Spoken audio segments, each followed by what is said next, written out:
Buenos días a todos. Bueno, pues esto, como sabéis, sigue vivo, Es decir, el ciclo de conferencias que organiza todos los años la Sociedad Filatélica de Madrid en colaboración con CESOFI, pues hoy nos lleva a una conferencia que va a dar Eugenio Quesada. Eugenio Quesada, bueno, todos lo conocéis, es, aparte de vicepresidente de Relaciones Institucionales de SOFIMA, pues un estudioso que también estudia cosas serias, o sea, no solamente las emisiones especulativas que nos habló el otro día, sino ahora, pues hoy nos va a hablar de las emisiones de telégrafos de la Cuba española.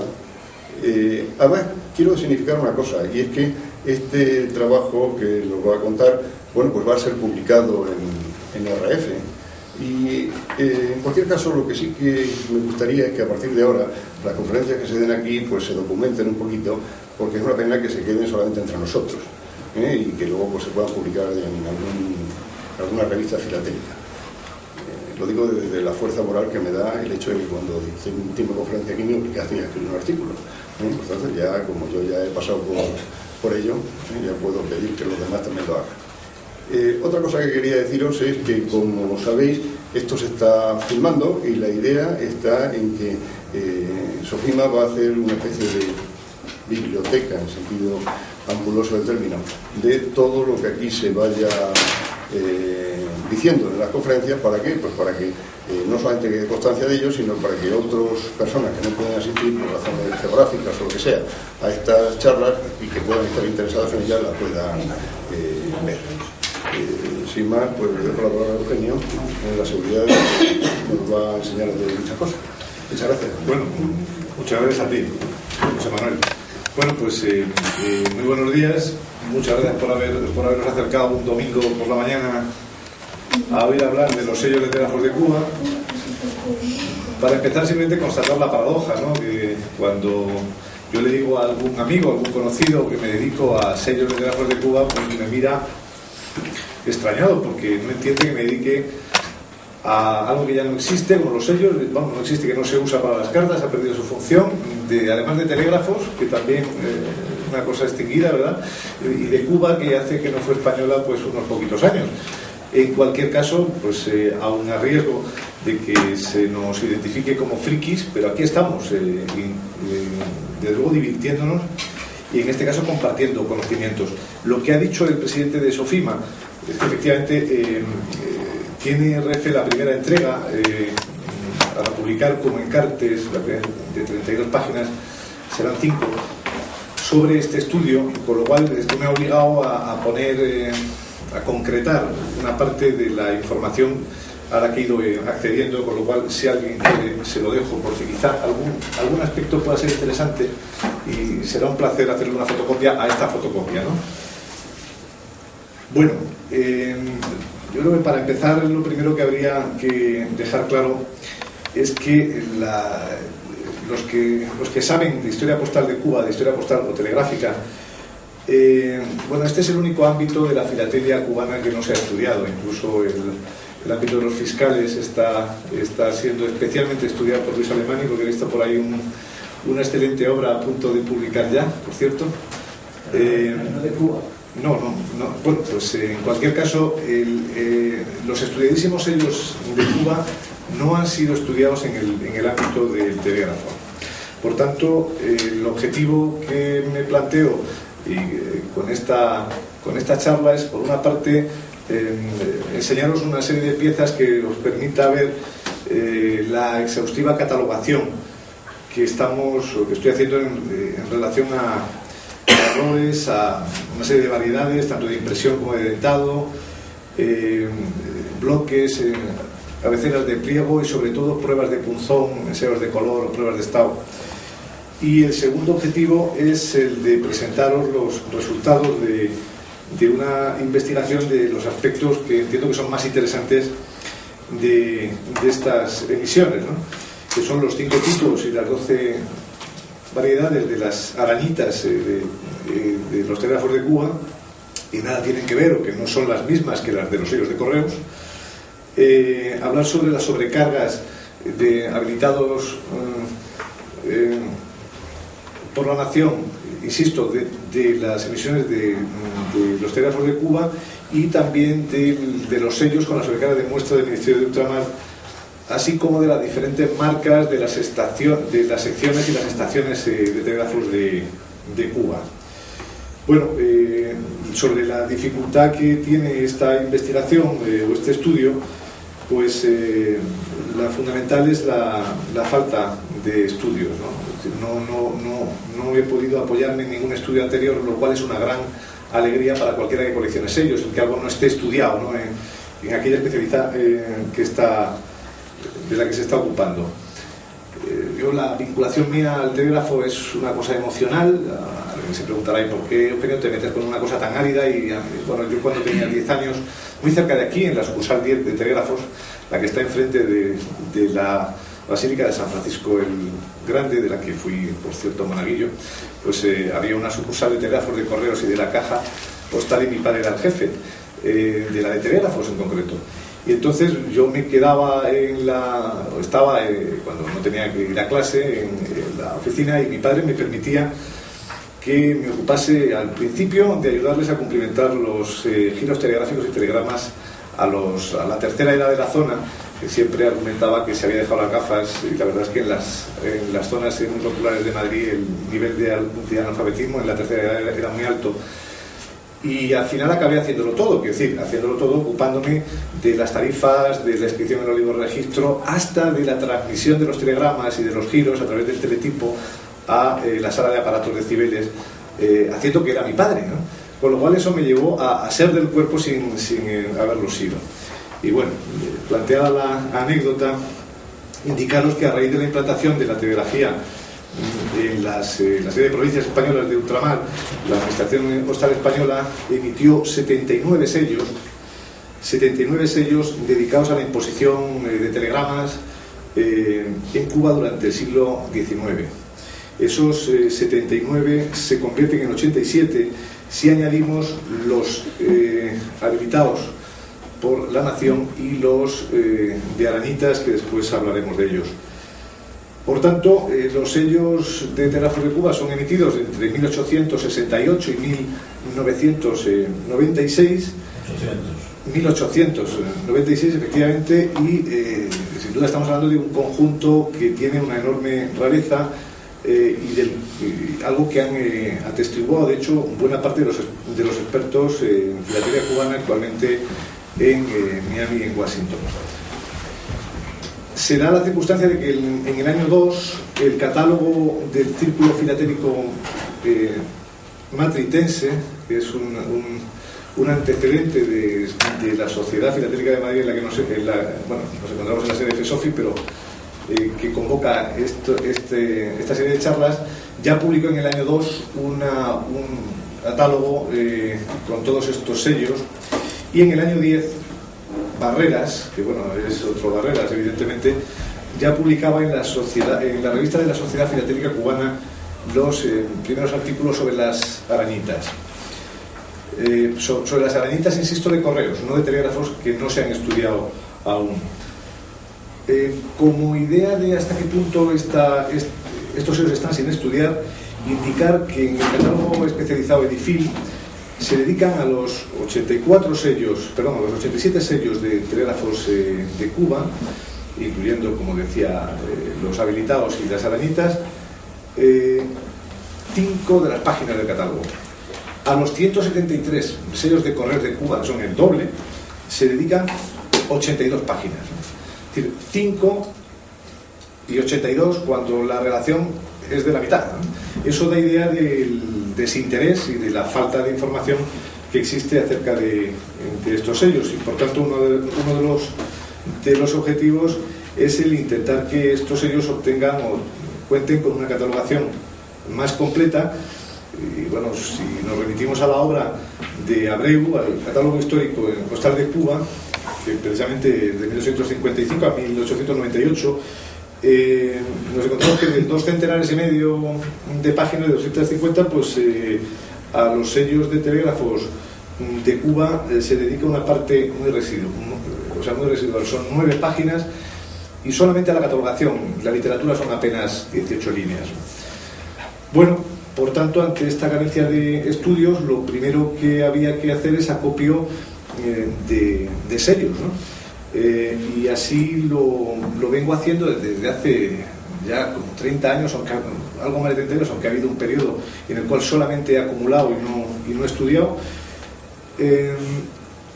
Y me he encontrado con que efectivamente ha habido incluso una polémica que se ha creado entre Ignacio Ortiz Bello, un divulgador de la filatelia cubana, y Ernesto Cuenca, el mayor, digamos, documentalista, historiador de la filatelia cubana actualmente en ejercicio, vive en Washington, en el sentido en el que uno decía que sí, que de eso debería de haber estudios, y el otro, haciendo acopio de toda su documentación y su bibliografía en fichas, que es una auténtica maravilla, pues ha podido constatar que efectivamente no hay ni un solo estudio publicado sobre estas emisiones. Bueno, el uso de los sellos de Cuba, de los sellos de telégrafos de Cuba, como sabéis, al igual que el del resto, tienen por objeto satisfacer la imposición de telegramas en la Cuba española. Empieza en 1868 y acaba, como decía, en 1896. Se interrumpe por la intervención norteamericana, pero hasta el año 1910 no vuelven a salir sellos y se utilizan los de correos para este fin. Son sellos clásicos, tienen dentado 14 de peine, se estampan en la metrópoli y se emplea el mismo procedimiento que el de otra serie de provincias de ultramar, tanto en el caso de Filipinas como en las de Puerto Rico. Si os parece, vamos a empezar. A ver, Eugenio. Sí. Esta es una prueba de punzón de uno de los primeros, de la primera emisión, una prueba de punzón en negro. Continuamos, vamos a ir viendo una serie de piezas que nos den una idea. Bueno, esta es una reproducción del catálogo. Si es que veo muy mal. Vale, espera. Esta es una reproducción de la obra de Abreu, en la cual nos indica cuál es la inexistencia de telegramas, la inexistencia de historia, digamos, postal, de historia filatélica, en el sentido en el que no existe ni un solo telegrama, no se conoce ni un solo telegrama, ninguna hoja de imposición de telegramas de sellos de telégrafos de Cuba. Los hay, y ahí tenemos el estudio de ingreso en la Academia de Luis Alemany, excelente, más quisiéramos. Pero es que aquí este es el punto contrario, aquí no hay ninguno. Y nos dice Abreu, dice, a pesar de haberse revisado una buena cantidad de telegramas de la época y de distintas procedencias, y a pesar del destino muy específico de estos sellos, no se ha visto ningún telegrama donde se pueda afirmar que estos hayan sido usados en los mismos. Hemos pensado que estos sellos se pegaban en los modelos de telegramas que se imponían en las oficinas lectoras, como es obvio, o sea, en los modelos originales que quedaban en las mismas, los que eran archivados y destruidos cada cierto tiempo. Bueno, pues a diferencia de lo que pasó en Filipinas, que según nos reveló Luis, pues se produjo la salida por explosión durante la guerra, al parecer, de una serie de fardos de hojas de impresión de telegramas que han permitido su estudio y que, según nos contó él, me parecía apasionante. Llegaron a Zaragoza como sellos aracolonias, y aquí un comerciante madrileño, ya fallecido, el amigo Peñalba, al cual conocimos, se hizo con uno de esos fardos y se lo mostró a él, preguntándole qué es esto, y a partir de ahí empieza el estudio. Y yo asisto a tu conferencia, Luis, en el museo Postal, cuando nos sorprendes con esto, hace ya casi 30 años. Me peleé con el director de correo, ¿no? Claro, pues, efectivamente. Era imposible, lo estaba intentando. Exacto. Pues a diferencia de esa cantidad de material de la que dispuso Luis y que después desapareció, o sea, lamentablemente, porque el comerciante pensó que era mejor lavar esas hojas de imposición y recuperar los sellos para comercializarlos por separado. Eso lo aplico con los de Cuba y los de Puerto Rico. Bueno, si me dices que de Cuba encima hubo algo ya, es para morirse. Yo pensaba que solamente eran los de Filipinas y los de Puerto Rico, ¿no? Pero bueno, en cualquier caso, digo, no se conoce ninguno y en eso coinciden casi todos, con lo cual este es un estudio solo de sellos. No hay apenas ningún documento que se pueda aportar. Continuamos. Bueno, digo apenas porque tengo la enorme satisfacción de presentaros aquí un documento que acabamos de encontrar, siguiendo con la ayuda de José Manuel, de nuestro presidente. Los dos historiadores que hay en el Museo Postal y Telegráfico, en concreto Gaspar Martínez, estuvieron buscando durante una serie de días, a petición mía, las órdenes de emisión de estos sellos. Bueno, las órdenes no las han encontrado. las estuvieron buscando después de un enorme esfuerzo que yo he hecho durante años para intentar encontrarlas, pero bueno, ellos como documentalistas y expertos en estas cuestiones están mucho más habituados. No las han encontrado, pero se han topado con un documento que satisface las expectativas de cualquiera. Entonces es la copia de un expediente relativo a la sustitución del cobro de los telegramas por sellos especiales. En el año 67, justo el año anterior a la aparición de los sellos, está hecho, como veis, por el Gobierno Superior Civil de la isla de Cuba, la Dirección de Administración, la sección de telégrafos, y en este documento que estoy ahora transcribiendo, que estamos ahora transcribiendo porque la transcripción es muy difícil, está hecho en una letra preciosa, pero es muy difícil, nos encontramos con la justificación de la necesidad de estos sellos, fundamentalmente por razones operativas. Los funcionarios de telégrafos no tenían por qué dedicar su tiempo o perder su tiempo en la venta de sellos, en un control de tipo contable, en gestionar los arqueos de una caja, cuando eso se podía solucionar a través de los sellos, ¿no? Bueno, esto a José Manuel, a nuestro presidente, disculpa por no habértelo comentado antes, te guardaba la sorpresa. Es decir, una de las mayores satisfacciones que puede tener alguien que estudia algo así es ir al Archivo Histórico Nacional, como he ido yo, y encontrarte que en el estudio, en el informe, que tiene 32 páginas, el informe del que estamos hablando, hay 2 bocetos de sellos pegados. Es decir, hicieron esos proyectos de sellos y los adhirieron, que son estos 2, que ahora lo tenemos más grandes, no pases todavía, por favor, y con lo cual nos encontramos con la génesis de los sellos de telégrafos de Cuba. Yo estuve tentado de coger aquello y llevarlo a casa, pero claro, el problema es primero que es un delito y yo no acostumbro a cometer delitos, y en segundo lugar que sería el delito de un tonto, porque yo lo iba a poner en mi colección, con lo cual me iban a demostrar que había cometido un delito de manera inequívoca, porque no podría sustraerme a publicar un artículo o a colocarlos en una conferencia o en la colección. Bueno, la cuestión es que estos sellos no son sellos de teléfonos en sí mismos, estos que reproducen aquí, sino los sellos dedicados a la correspondencia telegráfica. Y digo que esto le va a interesar a nuestro presidente y a cualquier experto en enteros postales, porque aquí puede darse el eslabón perdido, o uno de los eslabones perdidos, con el tema de los enteros postales, porque estos sellos muy probablemente serían el franqueo de un tipo de carta que es de sobre, que es la que se utilizaría. Es difícil hablar de sobres en esa época, porque el sobre todavía no se había inventado, pero que es el que se usaría ese sobrescrito para albergar el telegrama. Porque como bien sabemos, un telegrama llega hasta la estación telegráfica, pero si el destino es una población que no tiene estación telegráfica, cosa muy frecuente, hay que introducirlo en un sobre o algo similar y llevarlo en un entero postal que estaría certificado y gratuito a destino. Con lo cual aquí se abre una línea de investigación realmente preciosa, que tengo el placer de plantearos aquí como enunciado. Perdóname, un pequeño matiz. Eso tiene fecha de 1860 y tanto. En Academus, en el número 2 o 3, publiqué hace tiempo un artículo donde aparece lo que hasta entonces, no sé si ahora será, el primer telegrama conocido de Cuba, sí, que es un entero postal que va dirigido por un hermano del doctor Tegusen a otro hermano del doctor Tegusen, los dos marinos de guerra, que estaba destinados allí en Cuba. Va de La Habana a Batabanó. Y como va a un capitán embarcado, en ese momento el real que tenía que cobrar el capitán lo cobra solamente por el hecho de depositarlo en el barco y entregárselo al oficial correspondiente. Por lo cual es un sobre, una vuelta específica para esto, para correspondencia mixta postal y telegráfica, dado que tuvo su tránsito telegráfico y su tránsito postal por el monopolio que tenía Correos de la transmisión de cualquier tipo de correspondencia desde la oficina de, no sé si Correos o Telégrafos, a el barco con el real del capitán puesta ahí, medio real de plataforma. ¿Era un real ya entonces? Sí.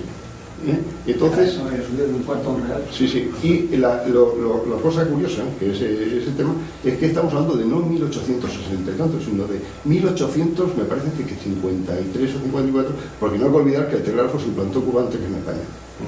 Perdona. No, perfectamente, ya, efectivamente está claro que el asunto es de interés. Y aquí podemos encontrar, seguramente una vez que hagamos en la transcripción, un eslabón más. Estas son las imágenes de los proyectos de sellos, en los que se indica efectivamente correspondencia telegráfica, Isla de Cuba. Continuamos. Perdona, y solo un matiz únicamente. Había que pagar las dos cosas. El costo de del transporte telegráfico de la correspondencia y el costo adicional del transporte postal. Y de ahí que en esa pieza que comentaba, ya lo que se indica es el real de plata fuerte que tenía que cobrar al banco, en este caso, Agua. ¿Has dicho a qué población? Batamanó. Continuamos. Bueno, estas son algunas pruebas de aquí el autor de Julián que se usaron, son originales y se usaron para algunos de estos sellos, que son los mismos por otra parte que los de la metrópoli. Continuamos. Bueno, con respecto a estos sellos, y para ver efectivamente, pues si alguien tiene alguna duda, que se trata de sellos en toda regla, vemos que el procedimiento de tírese pues es idéntico al del resto de los sellos. Sabéis que en este caso la Fábrica Nacional del Timbre estampaba un pliego de muestra donde sobrecargaba con los sellos con muestra donde pone muestra de sello de telégrafos de 40 céntimos de peso, 40 centavos de peso, paralela de Cuba, 1894-1998, Madrid, 12 de julio de 93, firmado por el jefe director de la Fábrica Nacional. Y detrás, bueno, la verdad es que le falta una impronta para que esto tenga el interés que debiera de tener, ¿no? Si la impronta no tiene uno por qué creérselo, pero lo que está claro es que lo de arriba es original, ¿no? De esto tengo algunos. Este es me acuerdo de la portada del catálogo de sellos de España, donde viene una de las primeras catalogaciones de los sellos de Cuba, hecho por el antecedente de Sofima, el Círculo Filatélico Matritense, que me hizo especial ilusión. Continuamos. Bueno, esto no sé por qué está aquí. Este es el cuño, esta es una fotografía del cuño de uno de los cuños originales de habilitado por la nación que se utilizó en Cuba. Es de un artículo de Barreras que se publicó en el Boletín de la Sociedad Filatélica Cubana, y aunque tiene poca calidad, pero me parecía muy bonito, es como acercarse al pasado.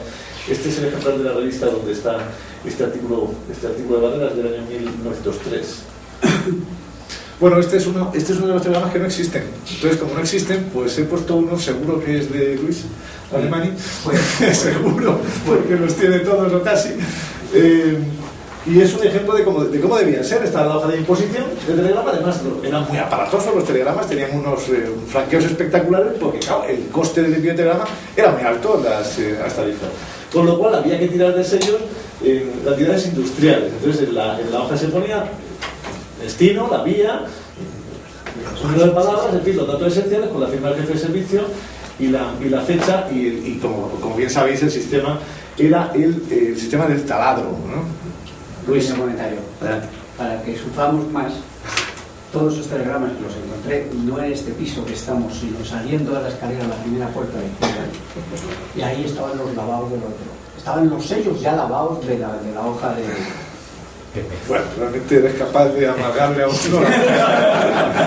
a conciencia. Yo tengo las cosas más desagradables. Sellos de Antillas, tanto de Puerto Rico como de Cuba. Bueno, o sea, mi colección nunca podrá tener historia hostal porque como un amigo Paco ya nos la bueno, pues un matiz únicamente para fortalecer lo que tú dices en cuanto al elevadísimo costo de los telegramas. En uno de los telegramas de este origen, de Manila, de la colección de Luis, cuando yo estaba estudiando la correspondencia mixta postal y telegráfica del 19, que sabéis que me interesa, hice un cálculo y un telegrama de 11 palabras dirigido de Manila a Cádiz valía lo mismo que el salario de un funcionario de telégrafo de un año. Eso es como un libro, tú. Sí. Pero bueno, la teoría de los vasos comunicantes se puede llegar al mismo nivel a través de diferentes conceptos. Vamos a ver. Bueno, pues empezamos con los sellos propiamente dichos, ¿no? La primera edición, 1968, es Isabel II, impresos los tres en papel de color. Es un grabado de Bartolomé Coromina y efectivamente son tres valores. 200 y 500 milésimas y un escudo. Como veis, auténtica delicatessen clásica, ¿no? Bueno, este es el que hemos visto antes, la prueba de punzón. Continuamos. Bueno, esto es simplemente para ver, tengo una serie de gamas, incluso algunas en bloque de 4, que nos permite diferenciar las tonalidades de color, que son, cuando no tienes otra cosa más importante que echarte a la boca, es divertidísimo, ¿eh? Adelante. La segunda emisión, año 69, los mismos valores, los mismos colores, pero sobre papel blanco. Esto es una prueba dentada, ¿no? O sea, está catalogada por Gales, es una cosa que no acabo de comprender muy bien. Disculpadme, yo tengo la costumbre de cuando algo no lo tengo claro, No encaja. de decirlo, no encaja, no encaja. Bueno, aquí vemos tres sellos de las estaciones telegráficas de Trinidad y Sagua, como veis, la procedencia en este caso es de Estados Unidos, por el inglés, ¿verdad? Entonces, ya veremos de estos unos cuantos más, porque es los únicos sellos usados que tenemos. No hay ningún sello que a mí me merezca confianza con el típico taladrado de telégrafos. Porque claro, si no existen hojas de imposición, pues no entiendo por qué esos sellos taladrados no están en el mercado. Continuamos. Bueno, estos son los habilitados por la nación, que son los mismos motivos anteriores con el tema de habilitados. No le quiero yo chafar nada a Julio, porque Julio tiene una conferencia sobre habilitados, que es un tema interesantísimo, porque hay mucha falsificación, como bien sabéis. No obstante, sí quisiera apuntar alguna cosa que le he apuntado a él, que le ha resultado chocante, con lo cual, pues eso está bien. Eso quiere decir que a lo mejor hay algo que puedo yo aportar en este sentido. Una de las características para identificar los auténticos en los habilitados por la nación es la parte inferior del palo derecho de la H rota. Esta rotura es una de las características de los sellos auténticos.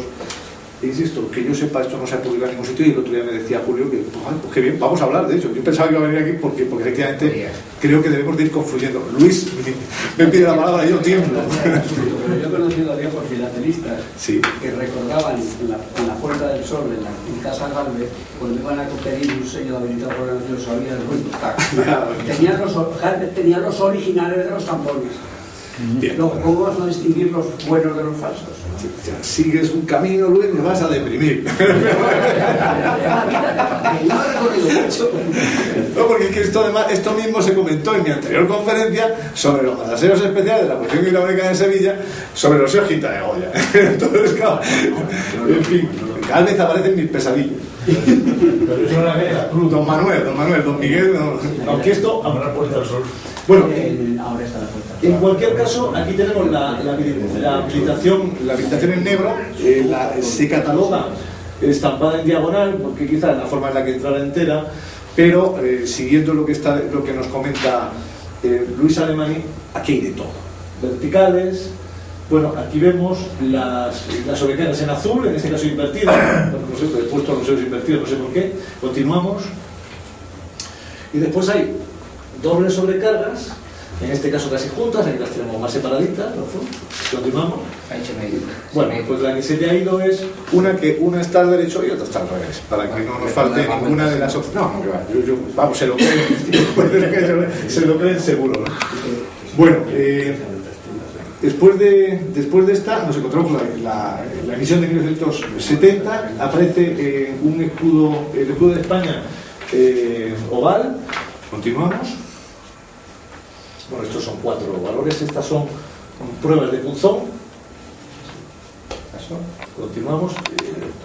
Estos son ensayos de color, la verdad es que estos son auténticas ambrosías, es dificilísimo ver estas cosas, no están catalogadas. Continuamos. Esta es una cabecera de pliego, tengo algunos pliegos y algunas cabeceras. Continuamos. Bueno, la siguiente emisión, 1870-71, como veis, aparecen los años arriba, en algunos casos aparecen 2 años. Los cuatro valores se debería estar impulsado, porque evidentemente tiene un encima, y 4 pruebas de punzón de estos 4 sellos. Continuamos. Bueno, sí. Iba a comentar un pequeño comentario. Ahí esos sellos ponen 2 años, como todos los de toda América. El gobierno español decide que no llegan los barcos las cartas, los sellos, y que tiene que darse un margen para que puedan llegar. Pero en la hoja muestra he visto que en vez de 2 años son 4. En la hoja muestra que has puesto antes, sí, en el Tire 6, sí, pone del 71 al 74. sí, bueno, ahora lo comprobaré. No, había más tocado. cañón, más No, cañón. yo lo que decía es que en esa emisión por primera vez aparece 2 años, porque las anteriores, aunque fueran para uso de 2 años, aparecía solamente 1 año, ¿eh? Cosa que veremos, en algunos más veremos que aparecía solamente 1 año. Y ese tema ahora, cuando acabemos, por no complicar la vida de la vuelta, le echamos una ojeada. Yo encantado, todo lo que yo de aquí saque de más, yo me voy feliz, como un cuento. Bueno, estaciones telegráficas, la de Belva, la Tabanó, Santi Espíritu y Santiago de Cuba, son todas poblaciones que tengo el placer de conocer, porque he ido 34 veces a esa isla, con lo cual es muy agradable. Además, es la maravilla de que tiene todo el tendido telegráfico, con lo cual lo que aquí no pasa, allí sigue viendo los tendidos telegráficos como unen las estaciones telegráficas. Hombre, no son los del siglo XIX, pero casi, pero casi. Continuamos. Bueno, aquí tenemos la siguiente emisión, en la que aparece solamente 1 año, como decíamos antes, aunque su validez sea por más, pero la del año 71.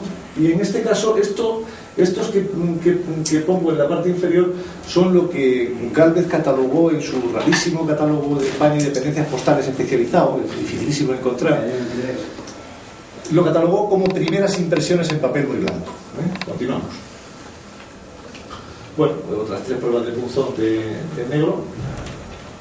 Bueno, esta es una variedad también muy extrañísima y no catalogada, que está sin dentar por el medio. Esas cosas que hizo después el señor Gálvez de encargo, pero que en algunas ocasiones ocurren. Bueno, eso, como veis, es una maculatura. Si fuera comerciante diría que es una doble impresión, ¿verdad?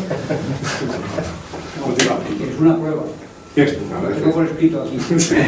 Las pruebas son maculaturas, eso está muy bien leer en un documento de la Fábrica Nacional de Moneda y Timbre, que las maculaturas son pruebas, ¿no? O sea, las hojas de papel que metían para limpiar las máquinas, eso son pruebas para una prueba de la Fábrica Nacional. Sí, es muy interesante. Año 72, continuamos. Año 73, continuamos. Año 74.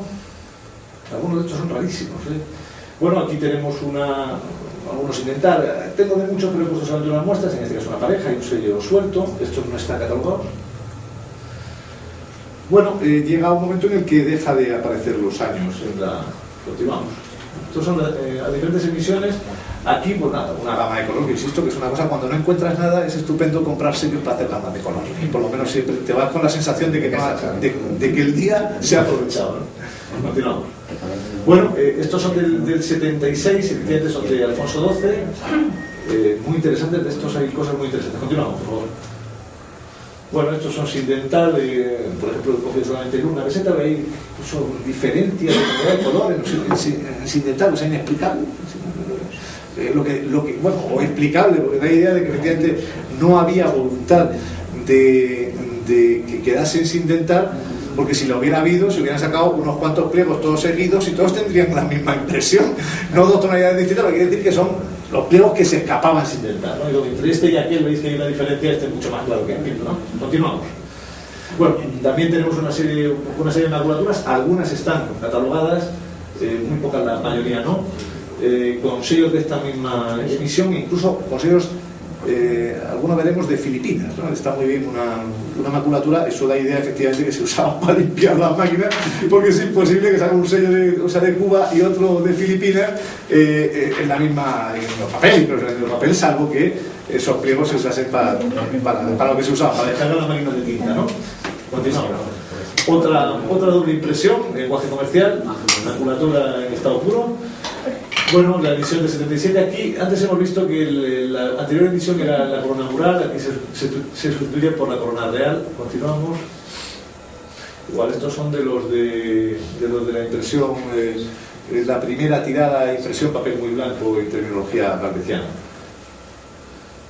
Bueno, estos son sin dentar, para que veamos las diferentes opciones que hay con algunos bloques grandes y eso. Continuamos. Otro. La verdad es que es una satisfacción porque en uno de ellos me lo encontré así, no lo tenía conceptuado como tal. Cuando te encuentras estas cosas te llevas una alegría muy grande, ¿no? Porque, sobre todo porque las pagas a precio de sellos normales, ¿no? Sin entrar por el medio. Este es el caso que os decía antes. El que se ve más es un sello de Filipinas de 25 milésimas de peso, y el que se ve menos, que está en la parte de abajo, pues es el sello de 1877 de Cuba Telégrafos, ¿verdad? Pues aquí lo tenemos, es de una peseta, azul, además en su color, es curioso, sí. Continuamos.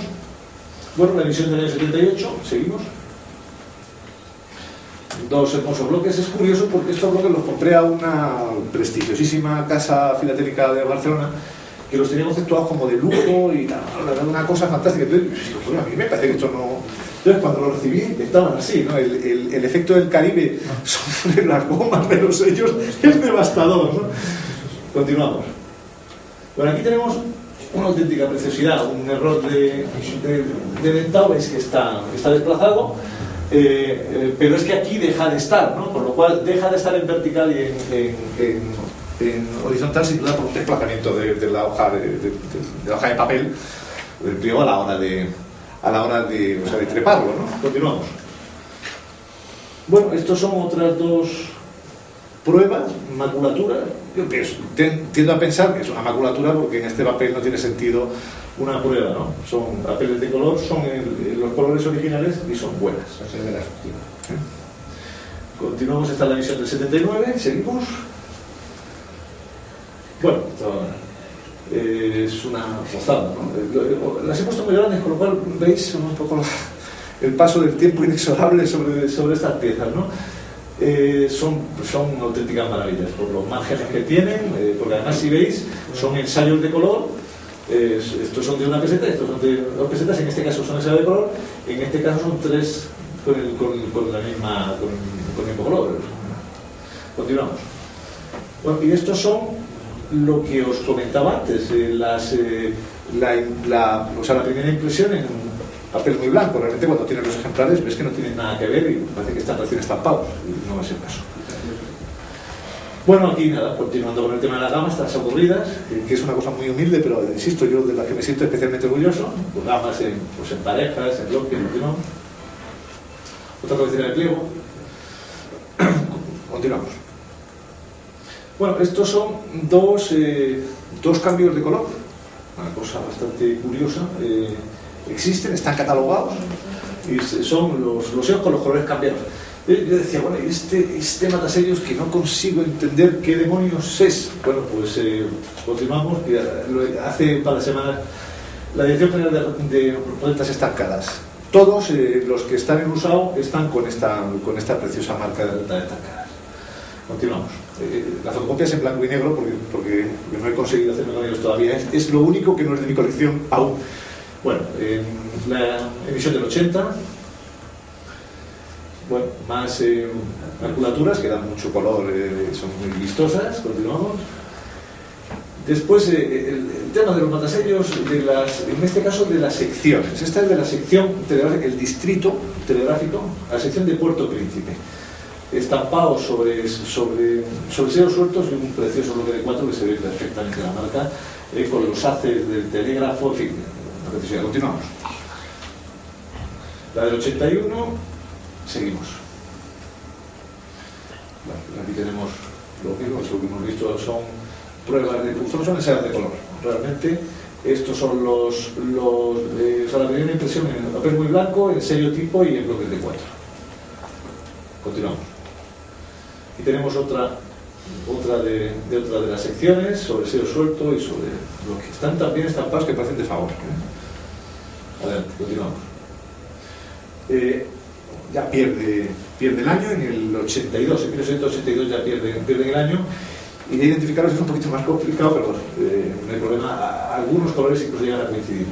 De esta última emisión, como veis, por diferentes pruebas de punzón, ensayos de color, algunos sobre papel crema, no sobre cartulina, en este caso. Cartulina, sí. Muchos de ellos son cartulina no recomendados. Continuamos. Creo que no se te escapa una, Luis. Esos son rarísimos. Maculaturas de los mismos, en fin, invertidos y tal, algunos están muy bien. Aquí la maculatura es muy difícil de identificar el sello. Lo he identificado. Continuamos. Bueno, entramos en un terreno especialmente interesante, que son las arañitas. Es uno de los capítulos más extraordinarios de las emisiones de la voz de Cuba. Las arañitas son unos arabescos que eran utilizados para el control de autenticidad de la lotería cubana. Y se sobrecargó el sello de 40 centavos de peso azul grisáceo del 82 para su uso telegráfico en el 82 y 83. La historia, que está circunscrita al uso de los sellos en Cuba, es muy interesante. La cuenta Friedrich en 1994 en su libro, que tuvieron la amabilidad de traducir, Padín, en fin, y nos cuenta la historia. Dice que a finales de mayo de 1983, bueno, en realidad esto se produjo en la noche del 9 al 10 de abril, fue robada en La Habana una gran cantidad de sellos de 5, 10 y 20 centavos de peso y ofrecidos a la venta en el exterior. Para invalidar los sellos que habían sido sustraídos, al parecer provocando un incendio para simular su destrucción, quemaron la sede del correo en La Habana. La Dirección General de Correos dio la orden de proveer los sellos aún existentes y todos los demás que todavía se encontraban sin utilizar en las grandes expendedurías de la isla con una sobrecarga difícil de imitar. Para ello utilizaron estas identificaciones que se empleaban en la lotería de Cuba. Como sabéis, creó el rey Carlos III para evitar el juego ilegal y que el Estado participara. No, perdón, el Correo fue gobernador. Pues el Correo está en España en medio tiempo. Perdóname que te diga, estoy leyendo literalmente lo que dijo Friedrich y he hecho algunas correcciones, como la fecha en la que se produce y tal. Esta es otra más que tengo que hacer. Vale. Y una pregunta, antes has comentado que eran distintas que las de los sellos de correo, son las mismas. Ahora veremos que no, las de los sellos de correos tienen una cifra y aquí no hay cifra para empezar, ¿eh? O sea, que igual es nada. Bueno, nos explica Friedrich de manera algo confusa que, entre comillas, los distintos tipos de sobrecargas se encuentran repartidos en los diferentes pliegos, de manera que el primero de dichos tipos es el que menos veces se encuentra. No obstante, la agrupación de los tipos variaba mucho y parece haber cambiado repetidas veces. O sea, la parte contratante es la primera parte, y reconoce que hasta la fecha no se ha podido averiguar con seguridad la totalidad de las combinaciones existentes. Bueno, la fecha era 1894, tampoco. Bueno, el misterio de las arañitas de los sellos postales, no así de los telegráficos de Cuba, sería aclarado gracias a los estudios que publicó Barreras en la revista del Círculo Filatélico de Cuba en 1910. También hubo un estudio de Rice en The American Philatelist y de McGraw en el boletín del Collector Club en el año 28. Lo completó Peterson en otra publicación de los Estados Unidos en el año 41. Esto nos ha permitido reconstruir las planchas de las arañitas, y aunque los investigadores se centraron una vez más en los sellos de correos, los de telégrafos continúan siendo a día de hoy completamente desconocidos. No hay ningún estudio que se haya publicado sobre este tema. ¿Esa mano era para comentar algo? Pues continuamos. Bueno, así es fácil reconstruir el pliego de las arañitas. Tengo la suerte de tener el único pliego conocido, con lo cual eso ha permitido reconstruir. Porque claro, la posición, si veis, sin entrar en detalles, está las las posiciones son diferentes, lo que te permite hacer una reconstrucción de estos arabescos usados para efectivamente un plancheo a la sobrecarga. El problema es que no era una plancha, es que está hecho a mano, ¿no? Y entonces puedes hacer. No está. No, será distinto. No, estas no están estampadas a mano. Bueno, se ve, ¿no? Sí. Se ve, no están estampadas a mano. Estos no son los habilitados ni las muestras del Ministerio del Trabajo. Son tipografías.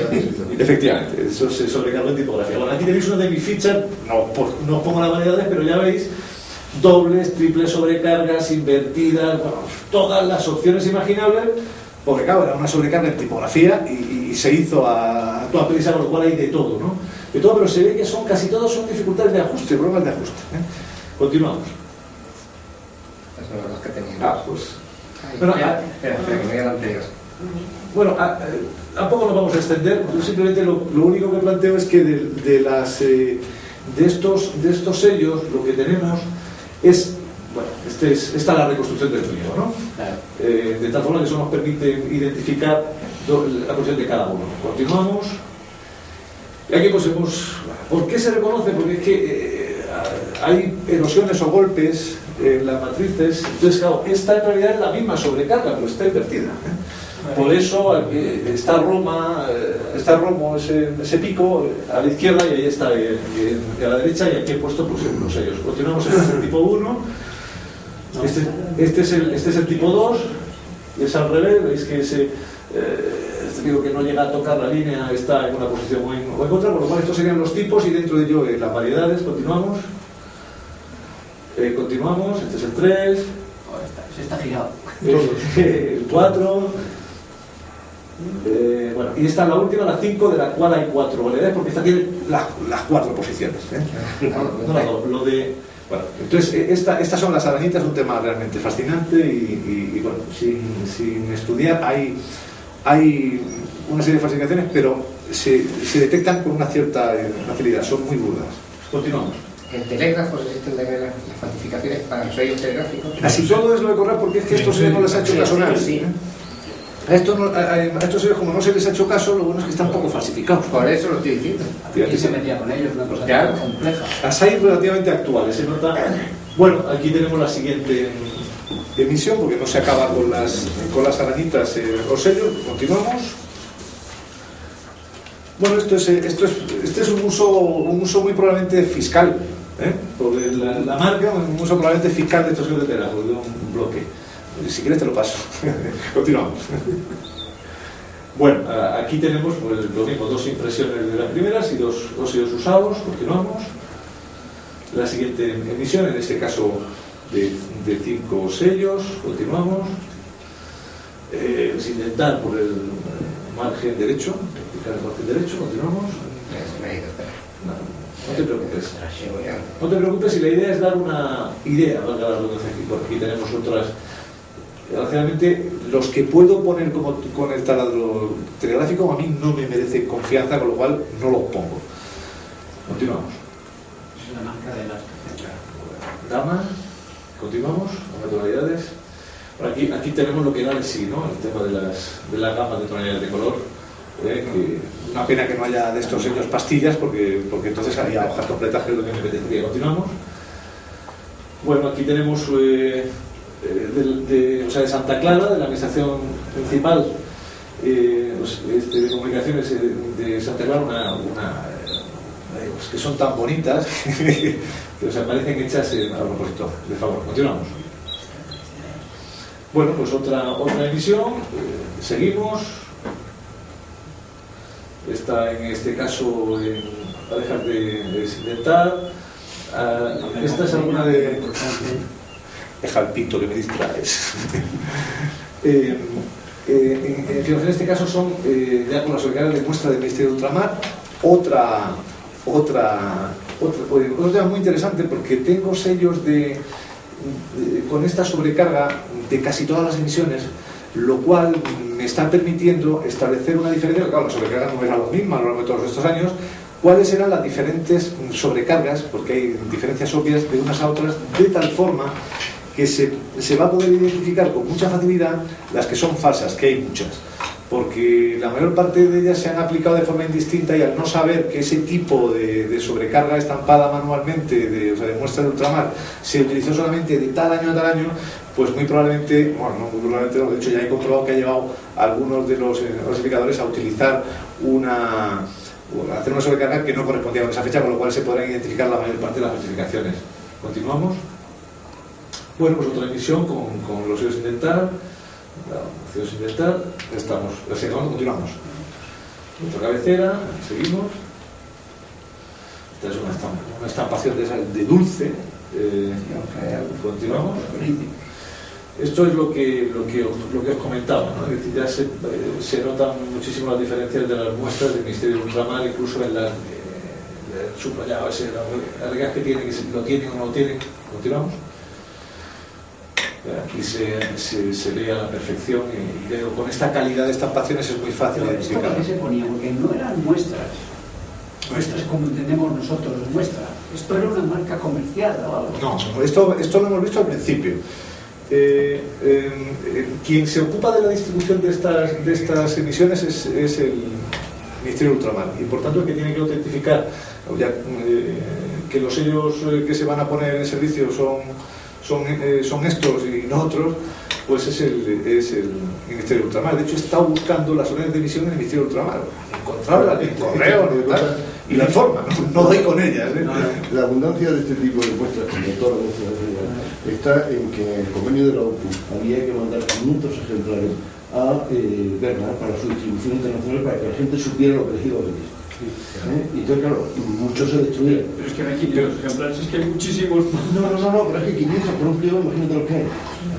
¿Entiendes lo que te quiero decir? Pero, entonces, ¿y de telégrafos que pues eso no lo veía? Pues yo la única explicación que tengo es que formaban parte del mismo negociado. En última instancia, Correos de Telégrafo formaban parte del mismo negociado. Y lo mandaban y se lo aunque estos no salían. Si de ello casi no hay, o sea, solo hay con esto.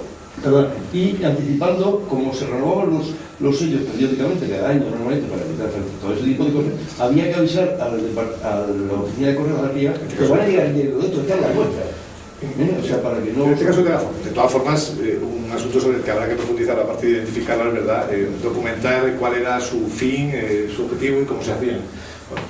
Pero eso no lo presentado. Tú dices, hay más que sellos normales. Bueno, no hay más que sellos normales, ya me gustaría.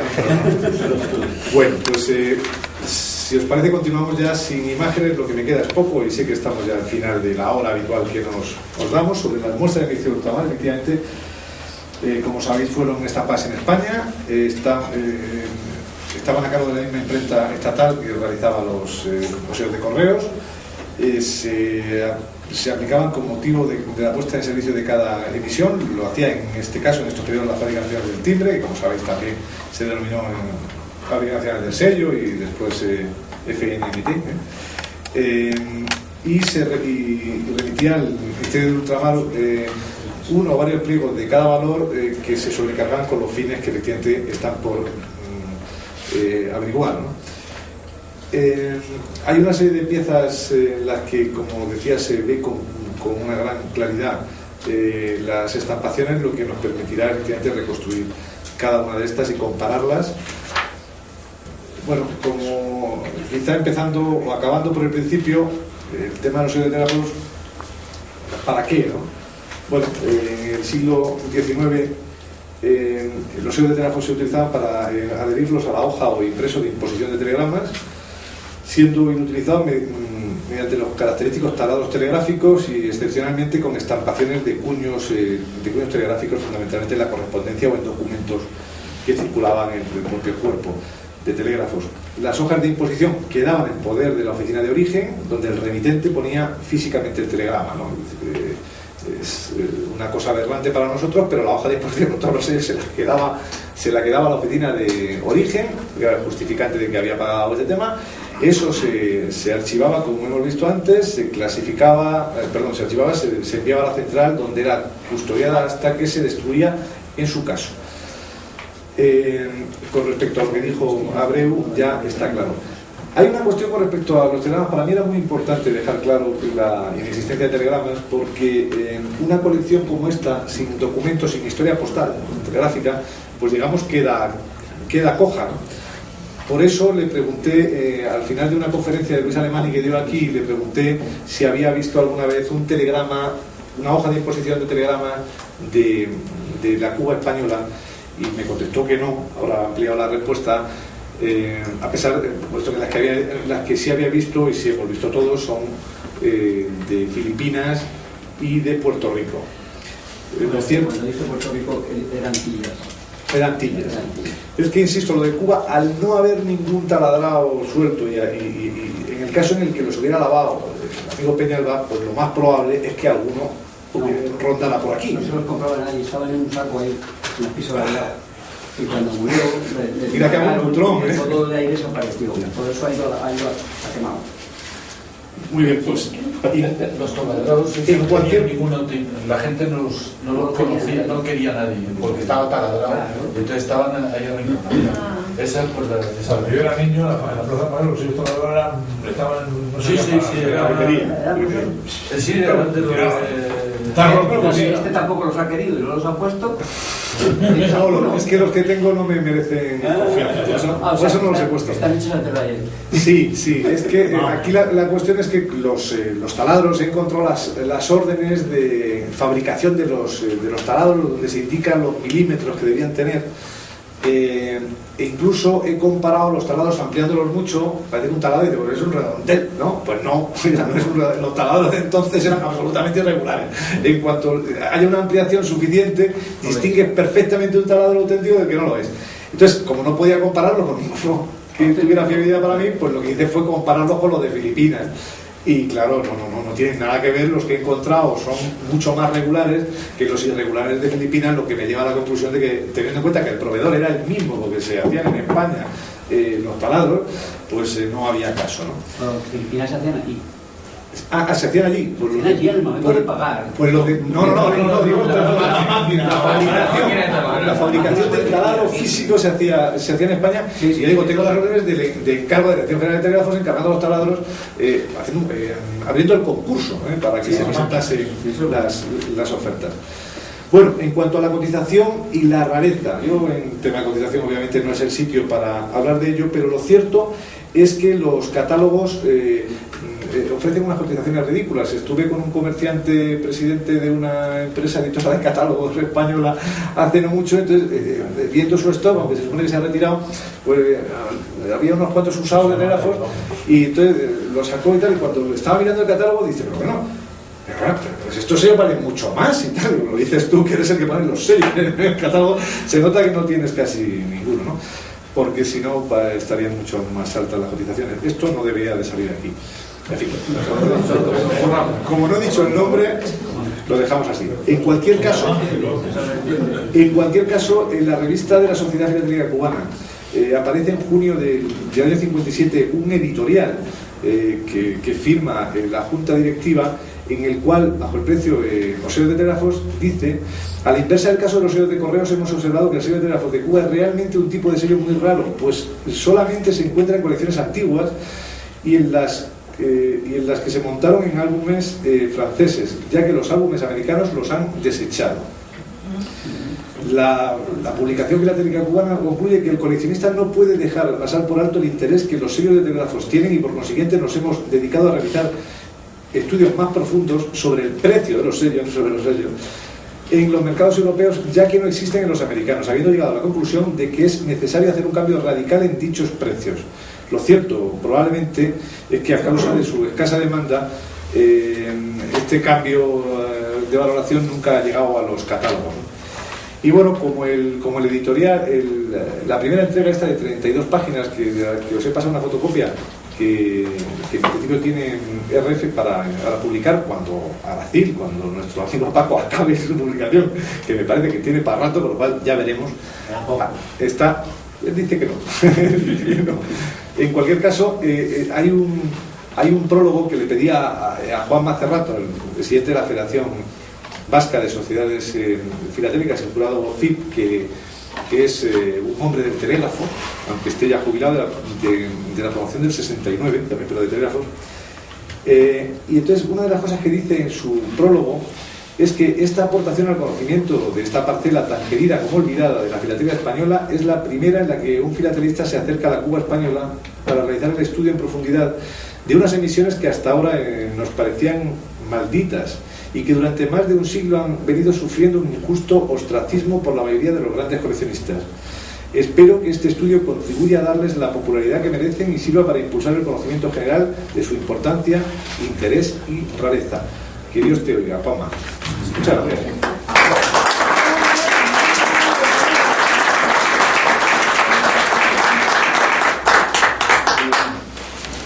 Aparte de apoyar la propuesta, te digo que hay algunos americanos que sí están aceptando el tema. ¿Tú has visto el catálogo de fiscales que acaban de sacar, bueno, hace un año o así en Miami? He visto las pruebas del tuyo, son secretas, ya no sé, pero alguien me las ha dejado ver. No he visto. He visto el tudio de fiscales de señor fiscales espectacular. Bueno, pero yo hablo de fiscales de Cuba. No. Yo lo he metido en el mío, lo de Cuba y de Colonia y tal, que ya lo haré, pero lo de Cuba no lo voy a poner porque los americanos, hay un americano del grupo de Miami que has nombrado antes, ¿cómo se llama? Ortibello, Ernesto Cuenca. Silvia y Ernesto. Silvia Frutos, Están llevando la revista de Cuba Filatelia en Miami. Tienen dinero y pueden hacer las cosas. Entonces, un socio suyo ha publicado un catálogo de fiscales de Cuba, imponente y buenísimo. Lo que no recuerdo es si viene algo de Terero. Creo que no.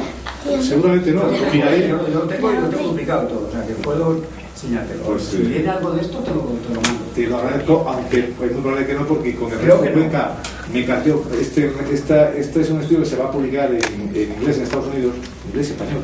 Pero y la revista de ellos, en Cuba Filatelia, es que están por pasar cosas en la sociedad filatélica cubana, sí, la americana. Hay un cambio importante de junta directiva y tal.